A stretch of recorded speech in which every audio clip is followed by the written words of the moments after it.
नमस्कार, आपके साथ मैं हूं दीपिका शर्मा और आप देख रहे हैं क्राइम तक। ग्रेटर नोएडा के सिरसा गांव में निकी हत्याकांड के बाद पुलिस पहुंची है रूपवास गांव, जहां पर निकी के परिवार वालों से यानी कि मायके वालों के बयान दर्ज कराए गए हैं, जिसमें निकी के माता पिता भाई भी शामिल हैं और निकी और विपिन का वो बेटा भी शामिल है।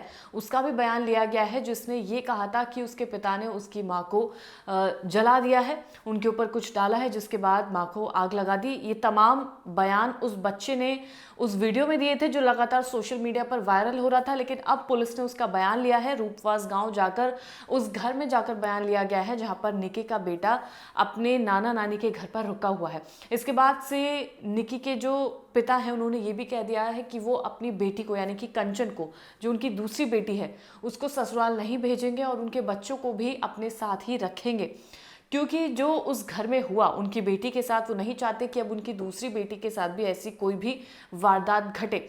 इस पूरे केस में लगातार पुलिस इन्वेस्टिगेशन तो कर ही रही है, लेकिन अहम बात है उन सबूतों का इकट्ठा करना, उन सबूतों का एक दूसरे से मैच होना जो इस केस को मजबूत बना सकते हैं। यानी कि जो सीसीटीवी लगातार पुलिस को मिल रही है, इसके बाद से जो पोस्टमार्टम रिपोर्ट कह रही है, उसके बाद से जो कंचन निकी का जो आखिरी बयान है वो क्या है, इन तमाम सबूतों को साथ रखकर, और सबसे अहम कंचन का बयान, कंचन का जो परिवार है उनका बयान, जो ससुराल वाले कह रहे हैं उनका बयान, ये लगातार आपस में मैच होना, इनकी टाइमलाइन मैच होना सबसे ज़्यादा अहम माना जाएगा।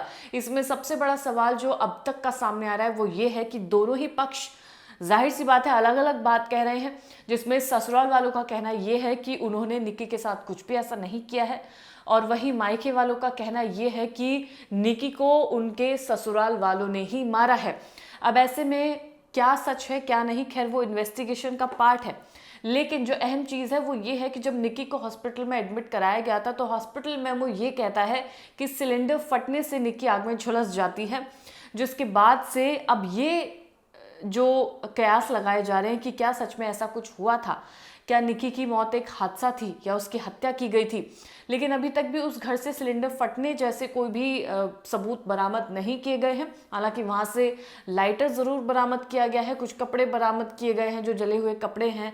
इसके अलावा जिस चीज़ से छिड़काव किया गया था आग लगाने के लिए वो वहाँ से बरामद किया गया है, वो थिनर बरामद किया गया है। तो इन्वेस्टिगेशन का जो पार्ट है वो एक लंबा प्रोसेस है, उन सबूतों को उनकी टाइमलाइन से मैच कराना ये भी एक लंबा प्रोसेस है, तब जाकर एक निष्कर्ष निकलेगा कि क्या सच है क्या इसमें पहेली है।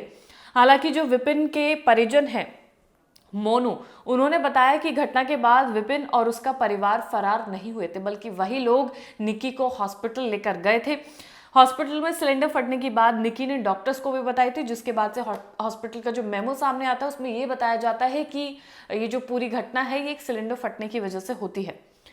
इसके अलावा आरोपी विपिन के चचेरे भाई देवेंद्र का कहना है कि घटना के बाद से निकी का मोबाइल कहाँ है ये किसी को भी नहीं पता है। मोबाइल एक अहम सबूत के तौर पर काम करेगा कि निकी की आखिरी में किससे बात हुई थी, निकी के फ़ोन पर क्या किसी से बातचीत हुई थी जिसके बाद से पूरी वारदात घटी है, निकी और उसके हस्बैंड में क्या बातचीत होती थी, निकी के मायके वालों से उसकी क्या बातचीत होती थी, ये उस फ़ोन से पता चलेगा जो अभी तक नहीं मिल रहा है।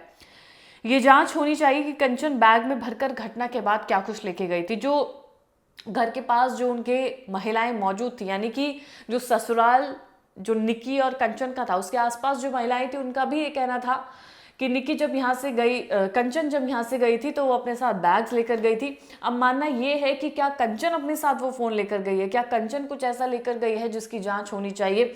हालांकि जो परिजन हैं विपिन के, उनका कहना है कि जांच होनी चाहिए कि कंचन अपने साथ बैग में क्या लेकर गई है, क्योंकि निकी का फ़ोन भी नहीं मिल रहा है। इसके बाद निकी का मोबाइल कहाँ पर है वो कंचन ही बता सकती है। हॉस्पिटल में विपिन की माँ, पिता के अलावा बाद में रोहित भी पहुंचा था। रोहित यानी कि कंचन का पति। यहाँ करीब 2 घंटे इलाज चला, जिसके बाद निकी को सफदरजंग हॉस्पिटल एम्बुलेंस से रेफर कर दिया गया। एम्बुलेंस से ले जाया जा रहा था। इस एम्बुलेंस में निकी के पिता और आरोपी पिता के पिता दोनों साथ में गए थे, यानी कि निकी का जो ससुर है वो भी इसमें साथ था और निकी के जो खुद के पिता हैं वो भी इसी एम्बुलेंस में साथ थे। निकी को सफदरजंग हॉस्पिटल में मृत घोषित किया गया। आरोपी विपिन के परिजन शव को सिरसा लाना चाहते थे, लेकिन निकी के परिजन जिद करके शव को रूपवास गांव यानी कि जहां निकी का मायका है वहां अपने साथ ले गए। परिजन ने पुलिस से कहा कि घटना के वक्त विपिन, उसकी मां, पिता सतवीर, जेठ रोहित घर के बाहर थे। यानी कि जो विपिन के परिजन हैं, जो उनके मोहल्ले वाले हैं, जो रिश्तेदार हैं, उनका ये कहना है कि जिस वक्त निकी के साथ वो घटना घटी थी उस वक्त कोई घर पर था ही नहीं। यानी कि जो उसके सास ससुर है वो घर के बाहर थे, जो उसका जेठ है वो ड्यूटी पर था, जो उसका पति है वो दुकान पर था। रोहित सिरसा स्थित टोल प्लाजा के पास ड्यूटी पर था। विपिन भी घर के बाहर दुकान के पास बैठा था। विपिन की मां और पिता घर के बाहर थे, ऐसा परिजनों को कहना है। ऐसे में वो कैसे घर में पहुंचकर निकी को आग लगा सकते हैं, ये सबसे अहम सवाल है। हॉस्पिटल मेमो में सिलेंडर फटने की बात है। ऐसे में हादसा है या हत्या, इसका खुलासा होना बाकी है। घर से सिलेंडर फटने जैसे कोई भी सबूत अभी तक बरामद नहीं किए गए हैं। निकी के पिता ने साफ कहा है कि वो अपनी दूसरी बेटी कंचन के बच्चे और निकी के बच्चों को उस घर में नहीं भेजेंगे जहां उनकी बेटी के साथ ये पूरा वारदात घटी है।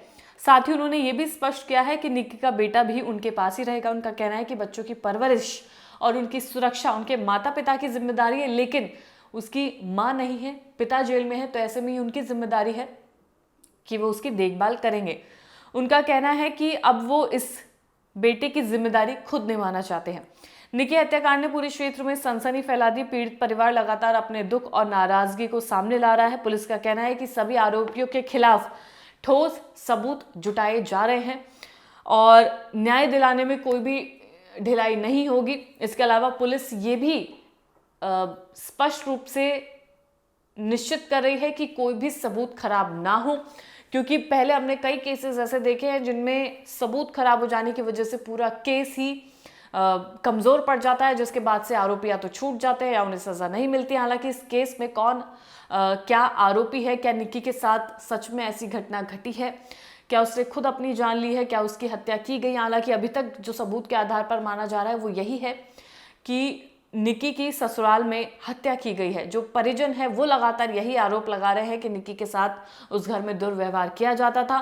दहेज के लिए 35 लाख रुपए मांगे जा रहे थे। शादी के कई साल बीत जाने के बाद भी, बेटा हो जाने के बाद भी, ससुराल में सब कुछ अच्छा चलने के बाद भी लगातार बेटी को प्रताड़ित किया जा रहा था। दहेज के लिए उससे पैसे मांगे जा रहे थे। ऐसे में इस पूरी घटना को देखा जा रहा है उस एंगल से, जहां पर एक बेटी को, एक बहू को परेशान किया जा रहा था ससुराल वालों के द्वारा। हालांकि ससुराल वालों का कहना यह है कि उन्होंने कभी ऐसा कुछ नहीं किया। जो वहां के परिजन मौजूद हैं उन्होंने भी कहा कि कभी दहेज के लिए उन्हें प्रताड़ित बच्चियों को नहीं किया गया।